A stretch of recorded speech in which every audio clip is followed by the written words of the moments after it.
Olá, meus queridos amigos deste canal do YouTube, aqui da Meuc de Pomerode. Uma boa noite para você, para esse tempo de estudo bíblico que nós temos agora através desta ferramenta. Eu quero lembrar que nós já estamos fazendo os nossos estudos presencialmente, com toda aquela questão do respeito, distanciamento, máscara e álcool gel, enfim, todas essas questões aí a gente tem colocado em prática, mas como já estamos liberados para funcionar presencialmente, então a gente também está fazendo isso. Mas sabendo de que tem pessoas que, por enquanto, não sentem a liberdade de vir, a gente continua com essas gravações e fazendo o estudo de uma forma também que você pode acessá-lo aí na sua casa. O texto de hoje à noite Lucas capítulo 3, a partir do verso 15. Esse texto, ele, por assim dizer, marca o final daquilo que a gente pode chamar de introdução ao livro de Lucas.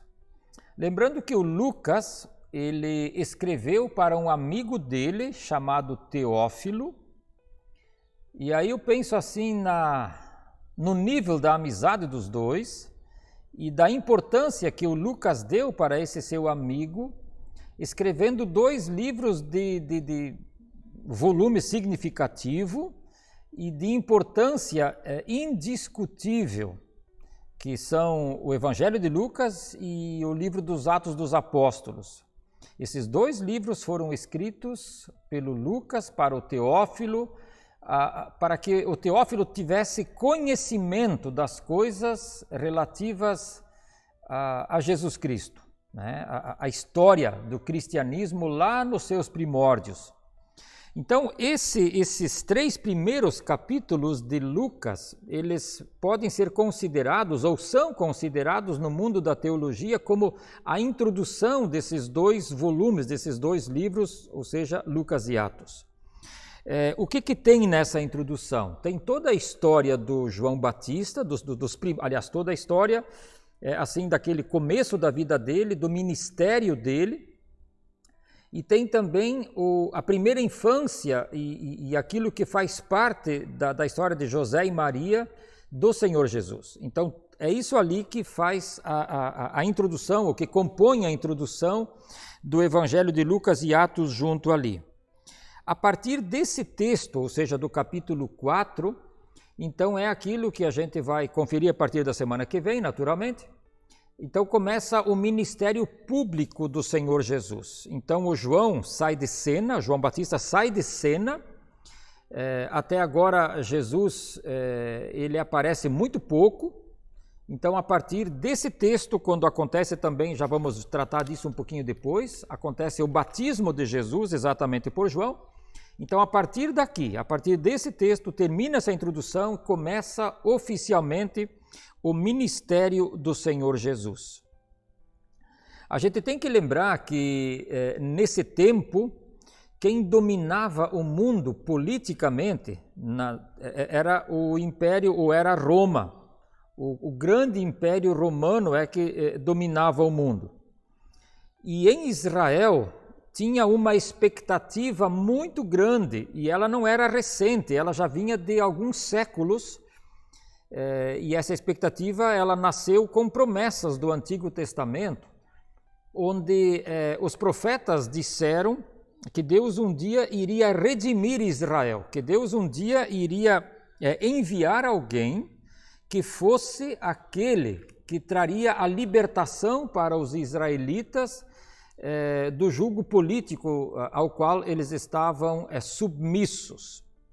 Só que ali tem um pequeno detalhe ou um grande problema, que é o seguinte: os judeus sempre entenderam essa libertação, essa quebra do jugo da nação dominante, eles sempre entenderam isso no sentido político, militar, governamental.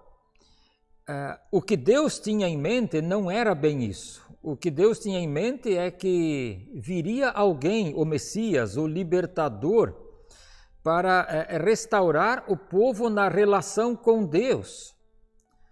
E isso evidencia um outro detalhe muito interessante. Tanto os judeus daqueles dias, e isso ainda hoje continua sendo assim, nós muitas vezes entendemos que os nossos grandes problemas são de ordem social, econômica, financeira, enfim.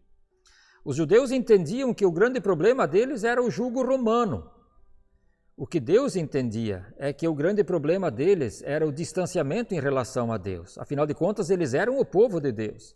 Mas eles viviam como se de Deus não fossem o povo. Eles viviam como que se Deus fosse um mero coadjuvante da vida. Não mudou muito em relação aos nossos dias, ao nosso tempo.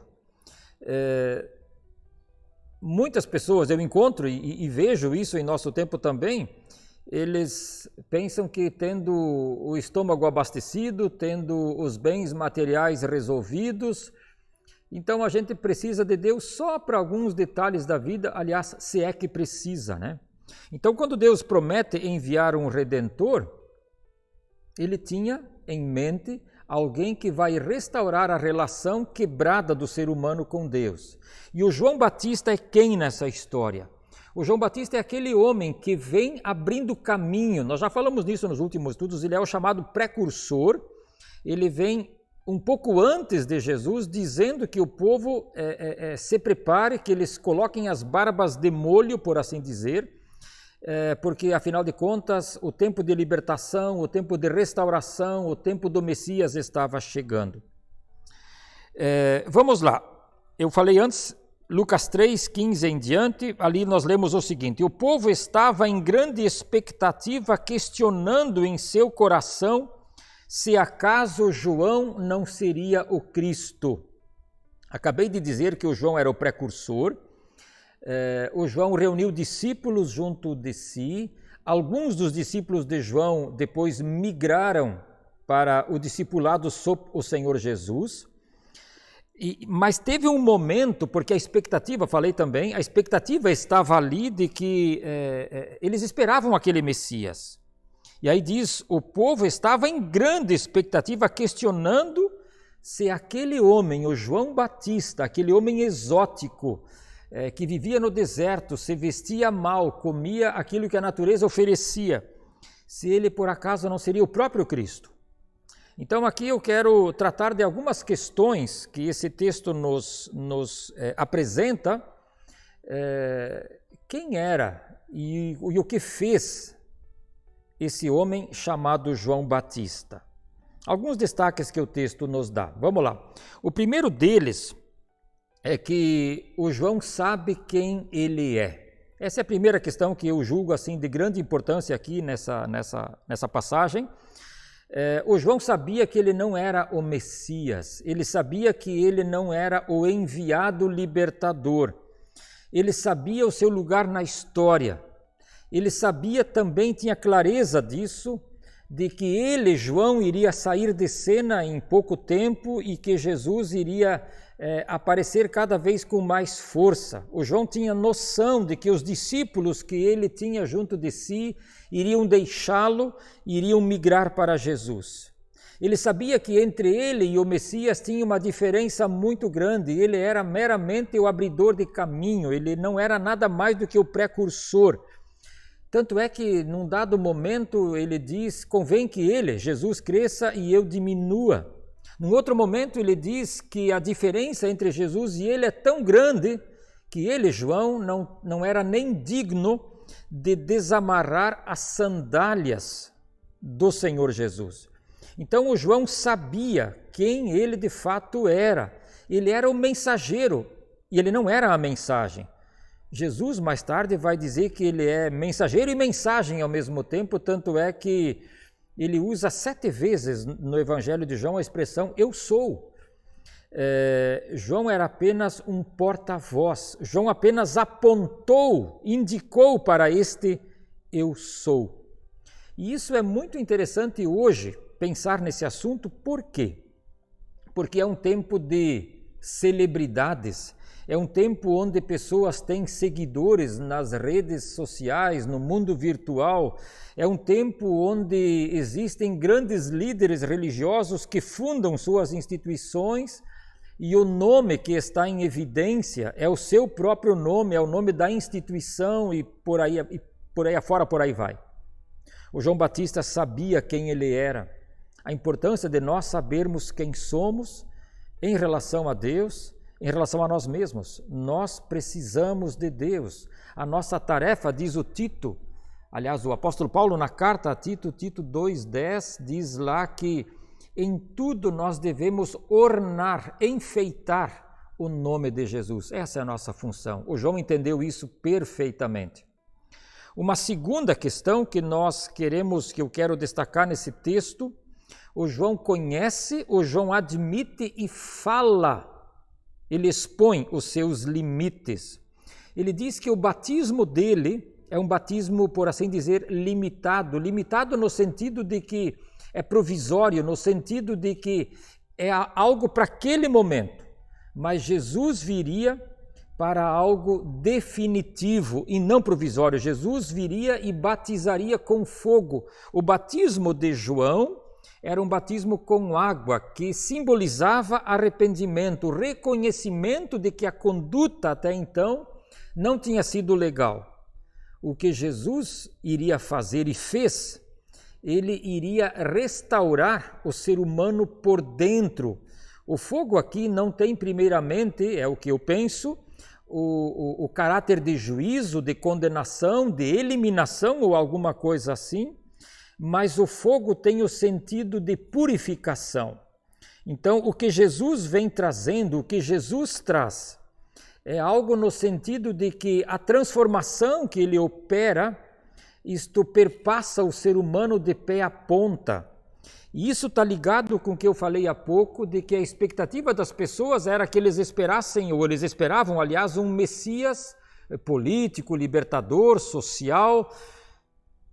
Mas Deus via diferente, Deus vê diferente, Deus estava trazendo um libertador que traz uma mudança de coração, uma mudança de mente.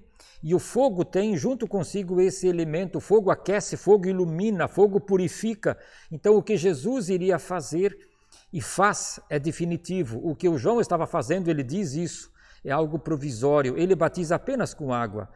O batismo dele não é que é uma máscara, uma coisa assim, mas ele é alguma coisa superficial, digamos, e o que Jesus traz, isso vem diretamente de Deus e aquilo perpassa o ser humano de ponta a ponta. Um terceiro elemento que precisamos destacar é que o João era um homem destemido, e isso também tem muita coisa a ver conosco. João, no seu destemor, ele toma duas atitudes que chamam a atenção. No texto da semana passada, nós tratamos de uma dessas atitudes, quando o João ele enfrenta a liderança religiosa, enfrenta não no sentido de querer brigar com eles, mas enfrenta no sentido de não lhes poupar de ouvirem a verdade. O João, então, ele enfrenta as pessoas, ele lhes diz aquilo que elas talvez não gostavam de ouvir, mas precisavam ouvi-lo. Então, o João, ele é um homem que diz aquilo que está acontecendo, ele não tem medo de que alguém possa, de alguma forma, ameaçá-lo ou persegui-lo ou ficar de bicudo com ele, teimosinho com ele, nervosinho com ele. O João, ele é um homem destemido e ele diz aquilo que tem de ser dito porque Deus mandou ele dizer aquilo. E tem um outro detalhe ainda, e esse detalhe nós temos no Evangelho de Marcos, capítulo 6, verso 18 em diante, onde o João Batista ele enfrenta a autoridade política maior que atua por ali, que era o rei Herodes. O rei Herodes tinha casado com a sua cunhada e sobrinha ao mesmo tempo, a Herodíades. E eles viviam, portanto, uma situação marital imprópria, que aos olhos de Deus é profundamente errada. Hoje em dia isso seria, infelizmente, seria normal se alguma atitude assim aparecesse. Mas o João Batista não poupa o Herodes de lhe dizer que ele vive em adultério com aquela mulher. Pensemos, não era pouca coisa. O João Batista vai lá e dá de dedo no senhor Herodes, no rei da época ali daquela região, e diz que ele vive em dissonância, ele vive fora do que Deus queria para ele. Portanto, João era um homem destemido. Isso a gente precisa em nosso tempo. Cristãos, nós somos devedores a Deus. Não que a gente, a partir disso, tenha direito de esfregar a verdade na cara das pessoas, mas a gente tem o compromisso de ser verdadeiro e de dizer a verdade.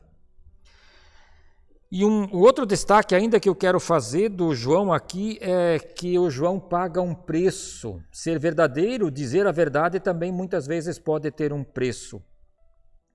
Para João valia simplesmente o seguinte: o chamado que ele recebeu, a vocação que ele recebeu, estava acima da sua integridade física. Ele não retrocedeu mesmo quando ameaçado. E por causa dessa sua postura, ele acabou ganhando de presente a prisão, o aprisionamento. E quem conhece um pouco da história, você pode ler essa história em Marcos 6 e outros textos do Novo Testamento aí. Você pode ler a história quando essa mulher, a Herodíades, ela tramou a morte do João Batista de uma forma horrível, né? E aqui aparece uma outra questão que a gente não pode perder de vista. O Herodes e a Herodíades, eles pensam mais ou menos assim: tirar o João Batista do caminho, silenciá-lo, fazê-lo calar a boca, é uma forma de resolver um problema. E aparentemente pelo menos Ou seja, eu elimino aquele que me diz a verdade. Agora, se alguém me diz a verdade e eu elimino ele, a verdade continua, eu posso eliminar aquele que me diz. E foi exatamente isso que aconteceu. Eles eliminaram aquele que lhes dizia a verdade, mas eles não resolveram o problema.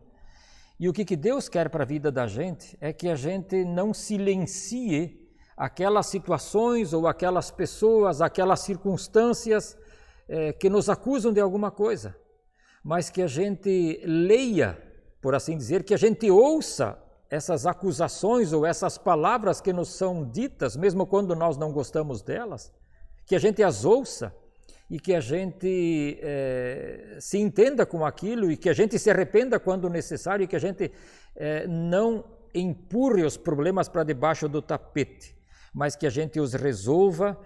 Afinal de contas, nós somos chamados a crer em Jesus, que é a verdade. Ele diz: o caminho, a verdade e a vida. Nós somos chamados a sustentar essa verdade. Que Deus te abençoe nesse sentido também. Vamos adiante. A partir do verso 21, nós temos um outro detalhe muito interessante que eu já dei uma palhinha antes, que é a questão do batismo de Jesus. Ali diz então que todo o povo estava sendo batizado, também Jesus o foi. E enquanto ele estava orando, Jesus estava orando enquanto era batizado, o céu se abriu e o Espírito Santo desceu sobre ele em forma corpórea como pomba. Então veio do céu uma voz que disse: Tu és o meu filho amado, em ti eu me agrado, diz Deus, com essa voz do céu, dirigida exatamente a Jesus enquanto João o batizava. Alguns detalhes ali. Primeiro deles, por que Jesus se deixa batizar pelo João, já que o batismo de João é um batismo de arrependimento, e a Bíblia diz que Jesus era sem pecado, então era um batismo falso, ele se deixou batizar só por faz de conta, ele não tinha do que se arrepender, mas se deixou batizar. Aqui nós precisamos entender o seguinte: Jesus se deixa batizar e, pelo que dá para entender do texto, diz ali, todo o povo estava sendo batizado, também Jesus o foi. A interpretação de muitos intérpretes é de que Jesus foi o último, por assim dizer. Ele estava lá no final da fila. O entendimento disso é o seguinte: Jesus assume aqui, e desta forma, a condição de pecador. Ele assume não o pecado dele, porque ele não tinha, mas ele assume o teu e o meu pecado. Ele assume por inteiro a natureza humana, ele assume a condição humana. Ele entra na fila dos pecadores e, aliás, ele é o último deles. Enfim, Jesus, ele assume a nossa condição. Isso, por assim dizer, é consumado, isso tem o seu ponto alto na cruz e na ressurreição. Quando lá ele morre, então, pelo nosso pecado e ressuscita para nos dar vida nova. Então, o entendimento disso daí é exatamente esse. Um segundo detalhe é que, enquanto Jesus era batizado, ele orava. Essa observação somente Lucas faz. Aliás, o Lucas enfatiza muitas vezes a questão da oração. Em momentos decisivos do ministério de Jesus, na escolha dos apóstolos e em várias outras questões, a gente é alertado ou a gente lê em Lucas que Jesus estava orando naqueles momentos. Vida sem oração, vida cristã, vida da igreja sem oração, não vai funcionar. O Lucas pinça esse detalhe de uma forma muito apropriada. A vida ela é norteada pela intimidade com Deus, pela comunhão com Deus. Enquanto Jesus era batizado, ele orava. A conexão com o Pai era o ponto alto na vida de Jesus. Sem oração, a vida padece. Sem oração, a igreja morre. E olha só, enquanto Jesus ora, o céu se abre, o Espírito Santo desce, o Pai fala. Então, quando a gente ora, quando estamos em contato com Deus em oração, nós vamos percebê-lo, nós vamos ouvi-lo, nós vamos ter essa intimidade com Ele, por assim dizer, mais à flor da pele. Esse, com certeza, é um jeito de viver individualmente e é um jeito de viver enquanto igreja a ser redescoberto. Uma das grandes falhas, uma das grandes lacunas da igreja cristã hoje é exatamente a falta de oração. Um terceiro aspecto que nós temos aqui com esse texto, ou nesse texto, sobre esse falar de Deus, sobre essa questão do céu aberto e o falar de Deus. São muito raros, são pouquíssimos os momentos em que a gente percebe, o que a gente lê na Bíblia, que algo assim aconteceu. Ou seja, é algo incomum. Isso aqui não é o regular, isso aqui é alguma coisa excepcional que acontece aqui. É uma coisa não protocolar, é alguma coisa sui generis, é alguma coisa nova que Deus está permitindo acontecer aqui.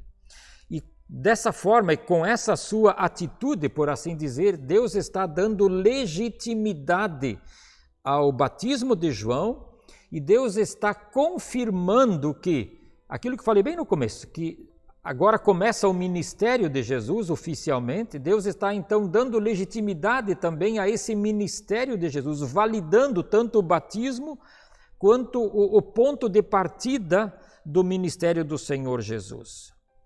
Aqui nós temos também uma evidência, um sinal da Trindade divina. Deus o Pai está falando, Ele envia o seu Espírito e o Filho Jesus está orando ali. E ali Deus manifesta o seu amor a este seu Filho, aliás, este seu único Filho. Um quarto detalhe, o momento do batismo de Jesus é muito importante também de a gente considerar. O Lucas, ele diz no verso 23, Jesus tinha cerca de 30 anos de idade quando começou o seu ministério. Não é por acidente, não é por coincidência que tem esse número, essa idade aqui. A vida adulta entre os judeus era considerada que ela começa exatamente aos 30 anos de idade. As pessoas que ajudavam no ministério do templo, os levitas, eles começavam esse trabalho aos 30 anos. Aos 30 anos o homem era considerado agora plenamente, completamente maduro. Não que Jesus precisasse, não que ele precisasse cumprir essas 3 décadas de vida para ter essa maturidade. mas Jesus espera o tempo em que também a sociedade e a religião da época não teriam motivo de apontar o dedo sobre ele. Ele, por assim dizer, encaixa-se também no costume social deles. Naturalmente, depois a gente descobre, a gente sabe que nem por isso as pessoas deixaram de não gostar dele e até de querer a sua morte, como de fato elas conseguiram depois. E um último detalhe do nosso texto, nós temos a relação, a partir do verso 23 para 24, a relação daquilo que a Bíblia chama de genealogia, a relação de nomes, que passa pela linhagem de Maria, embora que ele não mencione aqui que essa linhagem está passando por Maria, pelos ancestrais de Maria, terminando em Adão. Nós temos no Evangelho de Mateus uma outra lista genealógica, esta parte de José, e termina em Abraão. Aquela tem a intenção de conectar os ouvintes do Mateus, ou os leitores do Mateus, com Abraão, porque Abraão era o pai dos judeus. Esta relação de nomes, essa genealogia passando por Maria, ela passa então pelo rei Davi. Maria era descendente lá de longa data do rei Davi, e com isso dá-se aquilo que a gente pode dizer que o caráter de realeza para Jesus e seu ministério. E essa relação de nomes, ela termina exatamente onde? Em Adão. Adão é quem? Adão é o pai da humanidade, é o primeiro ser humano, aquele que Deus criou. Então Jesus, por meio dessa linhagem, ele é conectado aos primórdios, aos princípios lá da humanidade. Portanto, Jesus não é o Salvador, o Messias, o Redentor dos judeus. Se ele fosse conectado somente com Abraão, seria esse o entendimento, talvez. Mas ele é colocado em Adão como o Senhor sobre toda a humanidade. Bem interessante esse detalhe aí. E com isso nós chegamos ao final desse estudo. E eu deixo duas questões para a gente remoer um pouquinho. O primeiro deles é o destemor do João. Nós vivemos em tempos onde a verdade ela é negociada muitas vezes. Nós vivemos em tempo onde, dentro e fora da igreja, onde líderes cristãos ou não, enfim, qualquer pessoa, onde a verdade é alguma coisa que a gente ajeita conforme a conveniência. Bom, se o mundo faz, é um problema do mundo, mas o cristão, aquele que é seguidor do Senhor Jesus, aquele precisa entender de que talvez nós tenhamos um preço a pagar em função de sustentarmos a verdade. E a verdade não é sobretudo um fato, não é sobretudo uma tese, mas a verdade é uma pessoa, é Jesus, é o Evangelho, é a restauração que ele vem trazer. Então é um assunto para nós remoermos, se nós estamos a fim de pagar o preço, se estamos a fim de vivermos com destemor diante do mundo, alicerçados sobre a pessoa e sobre o Evangelho do Senhor Jesus. Uma segunda questão, a questão da oração, a importância da oração. Eu quero desafiar você a reservar diariamente um tempo para isso. Eu quero desafiar você, ali onde você congrega, que você esquente outras pessoas, que você arraste consigo outras pessoas, para que sejamos igrejas que orem. Que Deus te abençoe.